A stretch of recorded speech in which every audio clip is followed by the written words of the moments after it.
देखिए हमारा ring theory से एक वेरी वेरी इंपॉर्टेंट क्वेश्चन है, ठीक है। आप लोग अगर प्रीवियस ईयर का क्वेश्चन देखे होंगे तो मिला होगा ये क्वेश्चन आपको, ठीक है। 10 मार्क्स मिला होगा। ये नहीं लिखा होगा 1 और 2 नहीं लिखा होगा, सिंपल इतना लिखा होगा। मीन्स क्या होता है कि यही क्वेश्चन है, ठीक है। इसमें बुक में क्या किया गया है कि 1 और 2 लिखा गया है कि मीन्स ये हमारा हुआ लेफ्ट कैंसिलेशन, ये हमारा राइट कैंसिलेशन हुआ। ए कैंसिल आउट हो जाएगा तो बी इक्वल टू सी, और वहाँ पे देखिए ए कैंसिल आउट हो जाएगा बी इक्वल टू सी। तो ये हमारा लेफ्ट है और ये राइट कैंसिलेशन है, ठीक है। देखिए यहाँ पे कैंसिलेशन लॉ होल्ड कर रहा है, तो लेफ्ट राइट दोनों दिखाना होता है। इस वजह से ये हमारा 1 और 2 दोनों दिया हुआ है। बट क्या रहे कि अगर यहीं तक क्वेश्चन रहे हमारा, ओके, तो क्या करेंगे कि यही दिखाएंगे, लेफ्ट और राइट दोनों दिखाएंगे, ठीक है। समझ जाना आपको कि लेफ्ट और राइट दोनों दिखाना है। कैंसिलेशन लॉ होल्ड करे मीन्स लेफ्ट राइट करेगा, ओके। तो देखिए हमारा क्वेश्चन क्या बोल रहा है कि इफ रिंग जो हमारा है, तो रिंग ऐसा ही होता है ना, एडिशन के रिस्पेक्ट में अबिलियन ग्रुप होता है, फिर मल्टीप्लिकेशन के रिस्पेक्ट में क्लोजर और एसोसिएटिव होता है, और फिर डिस्ट्रीब्यूटिव लॉ होता है, ठीक। तो ये हमारा रिंग होता है। तो इफ रिंग, देखिए ये वाला रिंग का क्या है कि अलजेब्रिक स्ट्रक्चर है, ओके। आप सिंपल यहाँ पे आर भी लिखा रह सकता है, यहाँ पे अलजेब्रिक स्ट्रक्चर दिया हुआ है, सिंपल आर भी हो सकता है, इफ रिंग आर, ठीक। इस क्या है कि विदाउट जीरो डिवाइजर, मीन्स है कि जीरो उसमें नहीं है, ठीक है। Is without zero divisor if and only if कब होगा, the cancellation law hold in are, means वही हमारा रिंग हो गया। देखिए इफ एंड ओनली इफ बोला में नेसेसरी एंड सफिशिएंट कंडीशन दोनों आएगा ना, नेसेसरी एंड सफिशिएंट कंडीशन आएगा। तो देखिए इसमें है क्या कि the cancellation law hold in are, means क्या हुआ कि रिंग जो रहेगा विदाउट जीरो डिवाइजर रहेगा, कब, जब कैंसिलेशन लॉ होल्ड करेगा तब। और एक बार क्या होगा कि कैंसिलेशन लॉ होल्ड कर रहा है तो रिंग जो होगा वो विदाउट जीरो डिवाइजर होगा। बस दो ही चीज प्रूफ करना है, ठीक है। क्या करना है, देखिए रिंग जो है विदाउट जीरो डिवाइजर, ठीक है, कब होगा, जब हमारा कैंसिलेशन लॉ होल्ड होगा तब, कैंसिलेशन लॉ होल्ड, ठीक। अगर देखिए अगर कैंसिलेशन लॉ होल्ड हो रहा है, कैंसिलेशन लॉ होल्ड्स, देन क्या होगा, तब रिंग जो होगा without zero divisor, without zero divisor, ठीक है। ऐसे ही हम लिख दिए रफली। तो देखिए समझाने के लिए क्या है कि रिंग जो है विदाउट जीरो डिवाइजर रहेगा तो कैंसिलेशन लॉ होल्ड होगा तभी होगा, कैंसिलेशन लॉ होल्ड होगा तभी ये हमारा होगा, और कैंसिलेशन लॉ अगर होल्ड हो रहा है तो रिंग विदाउट जीरो डिवाइजर होगा। समझ में आया, मीन्स इसका इंपॉर्टेंट है, ये हमारा होगा तभी ये हमारा होगा, ये हमारा होगा तभी ये हमारा होगा, ठीक है, इस तरीके से। तो देखिए चलिए इसको प्रूफ करते हैं, ठीक है। देखिए कैसे प्रूफ करेंगे इसको, तो यहाँ पे लेफ्ट कैंसिलेशन लॉ और राइट कैंसिलेशन लॉ दोनों है, ठीक। तो देखिए इसका प्रूफ क्या है कि फर्स्टली लेट अस सपोज क्या मानेंगे कि आर जो है is a without zero divisor है, मान लेते हैं और दिखा देंगे कि कैंसिलेशन लॉ होल्ड कर रहा है। तो कैंसिलेशन लॉ होल्ड कर रहा है तो मीन्स क्या हो गया कि आर हमारा रिंग विदाउट जीरो डिवाइजर, तो कैंसिलेशन लॉ होल्ड कर रहा है, ठीक। तो लिखेंगे यहाँ पे firstly let us suppose that R has no, without means क्या होता है, नो लिख सकते हैं R विदाउट जीरो डिवाइजर, या सिंपल लिखिए कि R has no zero divisor, ठीक है। विदाउट नहीं लिखिएगा, जीरो डिवाइजर, ठीक है। तो क्या हो जाएगा, लेट हम मान लेते हैं क्या कि A B और C तीन एलिमेंट है किसका, R का एलिमेंट है, okay.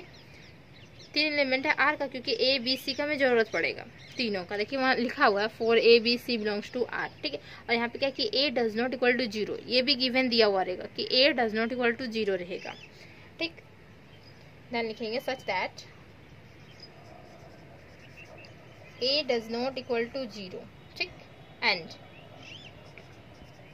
A does not equal to zero, तो एंड क्या होगा कि ए बी इक्वल टू हमारा A C, A B equal to A C ले लेते हैं, ठीक। ये first term A B equal to A C, अगर नहीं दिया हुआ रे 1 और 2 तो कोई प्रॉब्लम नहीं है, आप लेंगे and A B equal to A C लेंगे, ठीक है। लेफ्ट कैंसिलेशन लॉ हमें दिखाना ही होगा, कैंसिलेशन लॉ होल्ड कर रहा है तो लेफ्ट कैंसिलेशन लॉ से चलेंगे, ठीक।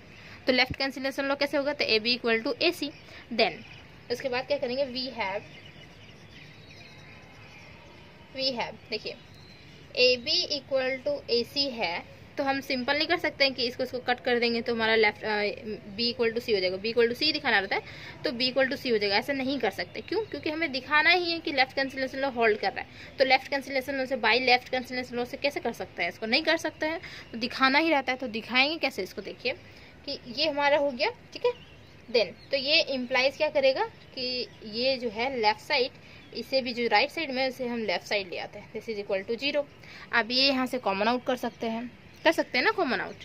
तो ए चलिए यहाँ कॉमन आउट करते हैं, इसको इरेज कर देते हैं।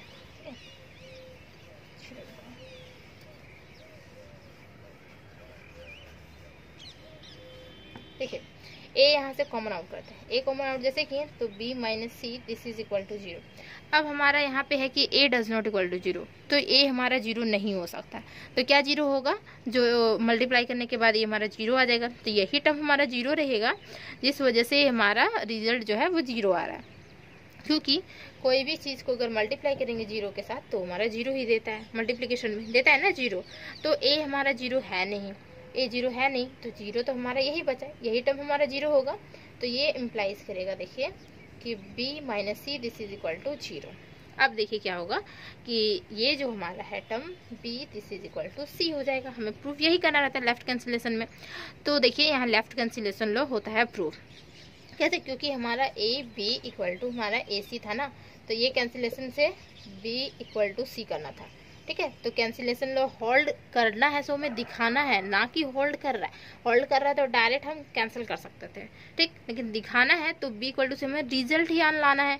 तो रिजल्ट तो हम लेके आ गए, ठीक, रिजल्ट ही लेके आ गए ना। तो हमारा लेफ्ट कैंसिलेशन लॉ होल्ड किया, ठीक है। समझ में आया कि लेफ्ट कैंसिलेशन लॉ होल्ड कैसे किया, ठीक। तो हमें रिजल्ट दिखाना रहता है, ठीक है।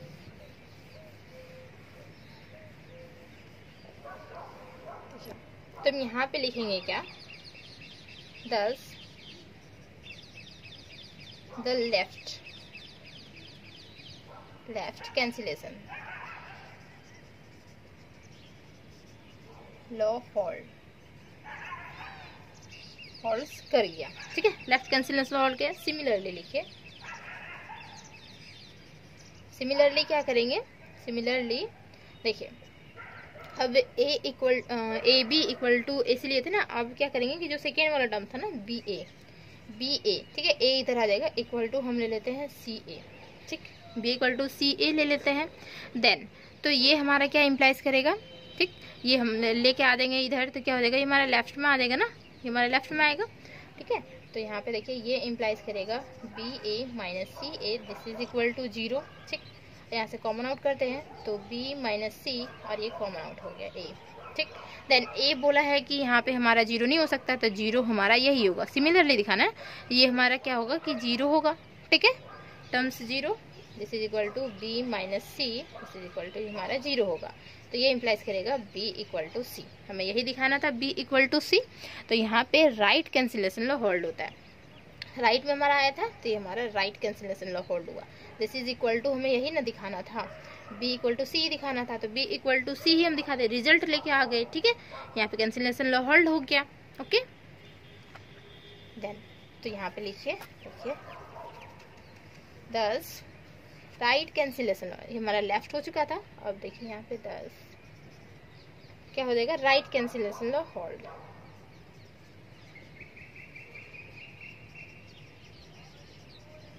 कैंसिलेशन लॉ होल्ड्स, ठीक है।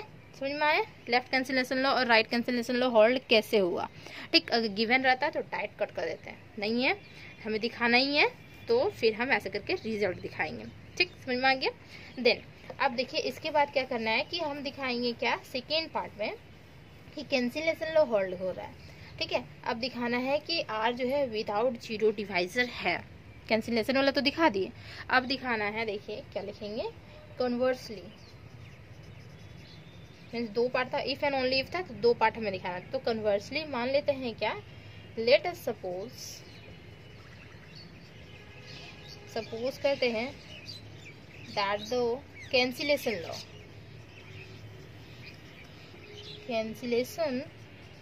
Law holds.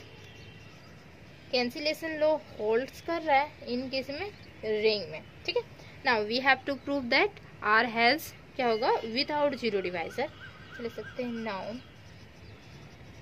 We have to prove that R is without zero divisor, without zero divisor. ठीक है, ये हमें दिखाना है, ये हमारा होल्ड्स कर रहा है, ये हमें दिखाना है। ठीक है, तो इसको किस तरीके से दिखा सकते हैं, तो देखिए क्या करेंगे, लिखेंगे वी सेल, हो गया ना ये हमारा, देन लिखेंगे वी सेल, सो क्या दिखाना रहेगा, A B equal to zero दिखाना रहेगा। ठीक है, A B equal to zero, और ये इम्प्लाइज क्या करेगा, ए इक्वल टू जीरो हो सकता है, या फिर क्या हो सकता है, बी इक्वल टू जीरो हो सकता है। ठीक है, इस तरीके से। तो क्या है कि विदाउट जीरो डिवाइजर दिखाना रहेगा।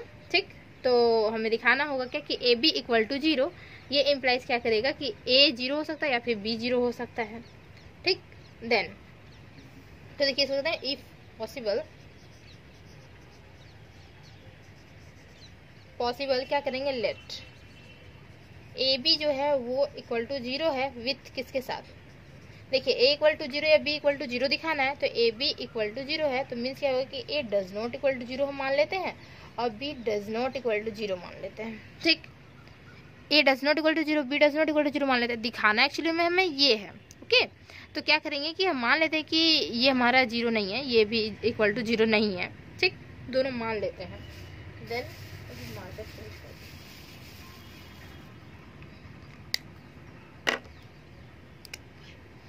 we have क्या हो जाएगा, देखिए तो ए बी इक्वल टू ये हमारा जीरो। ठीक है, ये इम्प्लाइज क्या कर जाएगा, देखिए A B equal to zero means हम बोल सकते हैं क्या कि ये हमारा ए बी है, दिस इज इक्वल टू, यहाँ पे क्या कर सकते हैं कि देखिए कैंसिलेशन लो तो होल्ड कर रहा है। ओके, अगर हम ए मल्टीप्लाई कर दें इसके साथ जीरो के साथ तो कोई फर्क पड़ेगा, क्योंकि ए मल्टीप्लाई करेंगे जीरो के साथ तो हमारा जीरो ही देता है ना, किसी के साथ अगर हम मल्टीप्लाई करेंगे तो वो टर्म्स हमारा जीरो ही होता है फाइनली। तो हम यहाँ पे लिख सकते हैं लास्ट में, यहाँ पे बगल में मीन्स क्या कि सिंस जो ए डॉट जीरो जो होता है वो this is equal to zero होता है। ठीक, ये टर्म्स लिख सकते हैं हम यहाँ पे। नाउ अब क्या कि A does not equal to zero, तो क्या हो जाएगा, A does not equal to zero है हमारे पास। ठीक, A does not equal to यहाँ पे जीरो, देन देखिए लिखेंगे नाउ, नीचे दिख रहा है, हाँ, now A does not equal to zero, तो ए बी इक्वल टू ये टर्म्स हमारा ए डॉट जीरो, ये इम्प्लाइज क्या करेगा, तो यहाँ पे लेफ्ट कैंसिलेशन लॉ होल्ड करेंगे, क्योंकि ए हमारा जीरो नहीं है। ठीक है, तो यहाँ पे बाई लेफ्ट कैंसिलेशन लॉ से क्या करेंगे, ये कैंसिल आउट, ये कैंसिल आउट, तो बी इक्वल टू हमारा जीरो हो जाएगा, क्योंकि A does not equal to zero, तो बी इक्वल टू हमारा जीरो ये दे रहा है, देखिए देगा ही ना, क्योंकि यहाँ पे देखिए ए इधर है, ए इधर है। ठीक है, लेफ्ट साइड में, सो कैंसिलेशन लॉ से कट कर दिए तो b इक्वल टू जीरो दे ही रहा है, जो कि हम माने में थे b does not equal to zero और a does not equal to zero, तो माने a does not equal to zero है, तो यहाँ पे b इक्वल टू जीरो हमारा आ जा रहा है। ठीक है, मीन्स क्या हुआ कि हमारा जो सपोजिशन था वो क्या हमारा रॉन्ग था। ठीक है, तो यहाँ पे इम्प्लाइज करेगा b इक्वल टू हमारा जीरो। ठीक है, बाई लेफ्ट कैंसिलेशन लॉ से, बाई लेफ्ट कैंसिलेशन लॉ। ठीक है, बाई लेफ्ट कैंसिलेशन लॉ से। देन देखिए ऊपर में लिखते हैं,